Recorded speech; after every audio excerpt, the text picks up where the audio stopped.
છેલ્લા 35 વર્ષથી જાહેર જીવન ઉનામાં કરું છું અને હું ભાગી જવાનો. મારી ગાડીમાં નહીં, મારી ગાડી અને ભાઈ નથી ગાડીમાં આવું છું. મારી ગાડીમાં તમારી પોલીસ સ્ટેશન આવું છું ને. મારી પાસે તમતારે આગળ પાછળ રહ્યો ને, આગળ પાછળ બિલકુલ.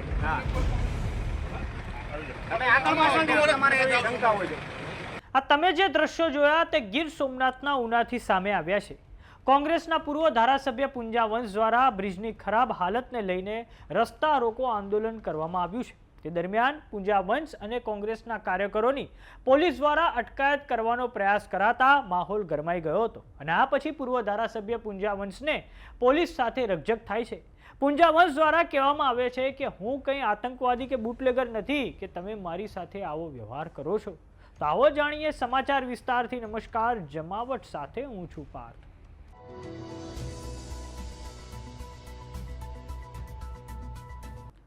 ઉનાના પૂર્વ ધારાસભ્ય પુંજા વંશ અને પોલીસ વચ્ચે રકઝકનો આ વિડીયો સોશિયલ મીડિયામાં ખૂબ જ વાયરલ થઈ રહ્યો છે.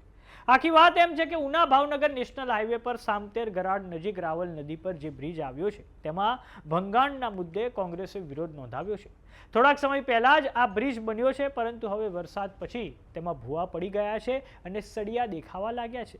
આ ઉપરાંત પુંજા વંશે ભ્રષ્ટાચારના આક્ષેપો પણ કર્યા છે. તો કોંગ્રેસે આ માટે હવે પૂર્વ ધારાસભ્ય પુંજા વંશની આગેવાનીમાં બ્રિજનું તાત્કાલિક સમારકામ થાય અને જવાબદારો પર કાર્યવાહી થાય તેવી માંગણી સાથે રસ્તા રોકો આંદોલન કર્યું છે. આ કારણે ઉના ભાવનગર હાઈવે પર વાહન વ્યવહાર ઠપ થઈ ગયો અને બંને તરફ વાહનોની લાંબી કતારો લાગી હતી.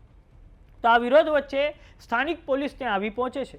પોલીસ દ્વારા કહેવામાં આવે છે કે તમારી અટકાયત કરવી પડશે કેમ કે ટ્રાફિક જામ પણ સર્જાયો હતો. ત્યારબાદ પોલીસ જ્યારે પુંજા વંશને લઈ જઈ રહી હતી ત્યારે પુંજા વંશ દ્વારા આક્ષેપો કરવામાં આવ્યા છે કે હું તો કોઈ બુટલેગર છું. ઉના પોલીસ આટલી સતર્કતા અસામાજિક પ્રવૃત્તિઓ પર રાખે તો તેની પર 100% બ્રેક લાગે. હું 35 વર્ષથી જાહેર જીવનમાં છું અને લોક પ્રશ્નો માટે સડકથી લઈને વિધાનસભા સુધી લડું છું.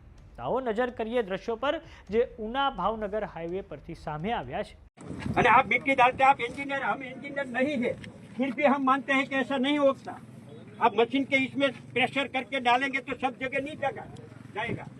अरे नहीं जाएगा. अब क्यों मत समझते हो? कुछ समझने की कोशिश ही नहीं करते. सर हम समझने की कोशिश करते हैं, तभी आपको बता रहे हैं इसमें दोबारा जाल डलेगा, दोबारा सारा. अरे 20 साल से 15 साल से जब रोड शुरू हुआ तब से लेकर ये फरियाद है एसएससी के सामने. कितनी सीमेंट का उपयोग किया है, नहीं किया है. रोड में इतने हाथ चले जाते. ये रेलवे के ब्रिज पर 2 साल पहले रेलवे और ब्रिज पुणे का दोनों साल इतने खड्डे कर पड़ गए थे. आज सारा पग चला जाता हूँ इसमें. अरे वो नहीं दिखाई देते. आज इतना हुआ, कल दूसरा वो होगा. पैसा हमारा है, आप क्यों नहीं करवाते? आपके सामने है, आप दिखते हैं, फिर भी आप मानने के लिए तैयार नहीं. ऐसा तो हमने पहली बार देखा है.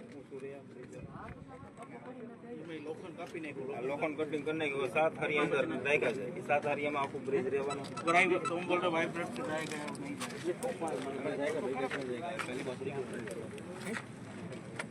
એટલે લોકોના ફાયદા માટે કરીએ છીએ, એમાં તમારે ડિટેન કરવાના છે.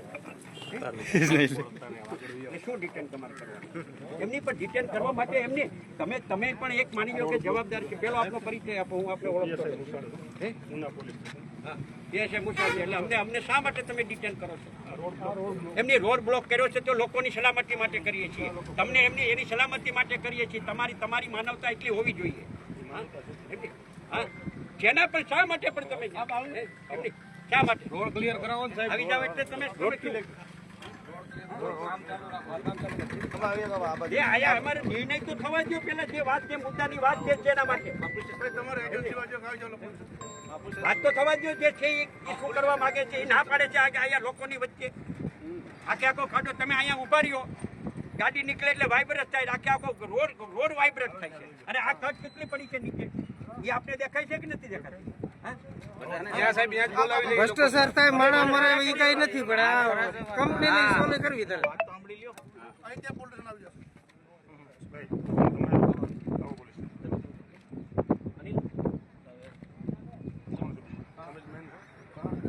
પ્રાંત અધિકારી કે સાથ મેં પોલીસ સ્ટેશન શું તમે કરવાનું એમની તમારા પરિયોમાં કઈ આવે છે અમે કાયદો વ્યવસ્થા ક્યાં બગાડી છે એમને અમે કાયદો વ્યવસ્થા ક્યાં બગાડી છે અમે ક્યાં બગાડી છે ક્યાં રસ્તો શું કર્યું છે અહીં ડિવાઈડર વાળા લોકો એમની ના આવીએ તો શું થશે તમે શું કાલ તમારે જે કરવું હોય તમે તાર કરો આ પદ્ધતિ બરાબર નથી તમારે જે કામ કરવાનું છે એ કામ જો નિષ્ઠા પ્રામાણિકતાથી કરો તો સમાજ સુધારણા થાય અમે જ્યાં સારું કામ કરી લોકોના હિતની વાત કરવા જઈએ છીએ એમની લોકોની હિતની વાત કરવા જઈએ છીએ ત્યાં તમે સીધે આવી ડિટેન કરવાની વાત કરો એ બરાબર નથી આવી પદ્ધતિ મેં ક્યારે નથી જોઈ એમની આવી પદ્ધતિ ક્યારે નથી જોઈ એમની મારી વાત સાંભળી લો એમની સાથે વાત કરીએ નિકાલ કરવા માટેની વાત કરીએ છીએ તમે ન્યાય કરાવશો એમની તમે ન્યાય કરાવશો ઓકે તમે ન્યાય કરાવો અમે આવવા તૈયાર છીએ જ્યાં આવવા તૈયાર છીએ આવી છીએ સીધે ડિટેન કરવા આવી જાવ જે કરવાનું છે કરો ને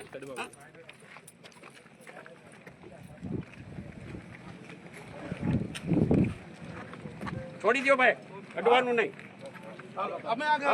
હું કોઈ આતંકવાદી નથી હું કોઈ ગુટલે કોઈ હું આતંકવાદી છું એમને હું આતંકવાદી છું એટલે 35 વર્ષથી જાહેર જીવન ઉનામાં કરું છું અને હું ભાગી જવાનો ગાડીમાં નહીં મારી ગાડી અને ભાઈ નથી ગાડીમાં આવું છું મારી ગાડીમાં તમારી પોલીસ સ્ટેશન આવું છું ને મારી પાસે તમતારે આગળ પાછળ રહ્યો ને આગળ પાછળ રહ્યો બિલકુલ તમે આગળ પાછળ રહ્યો તમારે એવી શંકા હોય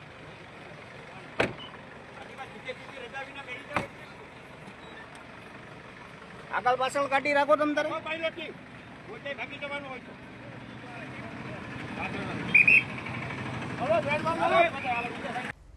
તો ગીર સોમનાથ જિલ્લામાં ગેરકાયદેસર રીતે મળતા દારૂની સામે પણ સતત પ્રશ્નો ઊભા થતા રહે છે આ કારણે પોલીસની કામગીરી સામે પણ સવાલો ઊભા થયા છે થોડાક સમય અગાઉ આ જ ગીર સોમનાથ જિલ્લાના ખાપટમાં દારૂકાંડ સામે આવ્યો હતો જેનો વિડીયો પણ સોશિયલ મીડિયામાં ખૂબ જ વાયરલ થયો હતો આ પછી પુંજા વંશની આગેવાનીમાં જિલ્લા પોલીસને સમગ્ર ઘટનામાં કડક કાર્યવાહી કરવા આવેદનપત્ર આપવામાં આવ્યું છે તો આ અગાઉ ગીર સોમનાથ જિલ્લાની પોલીસ જ્યારે જુગારધામ દરોડા પાડવા ગઈ ત્યારે પણ ફાયરિંગની ઘટના બની હતી અને તે સમયે પણ જિલ્લામાં કાયદો વ્યવસ્થાની સ્થિતિને લઈને પ્રશ્નો ઊભા થયા હતા અને આ પછી ગીર સોમનાથના પોલીસ અધિક્ષક દ્વારા લગભગ 3 થી 4 જેટલા પોલીસ કર્મીઓને ફરજ પરથી મુક્ત પણ કરવામાં આવ્યા છે તો સમાચારોમાં અત્યારે બસ આટલું જોતા રહો જમાવટ જો તમે અમને YouTube પર જોઈ રહ્યા તો સબસ્ક્રાઇબ કરો જો તમે અમને Facebook પર જોઈ રહ્યા તો ફોલો કરો WhatsApp ચેનલને જોઈન કરવાનું ન ભૂલતા નમસ્કાર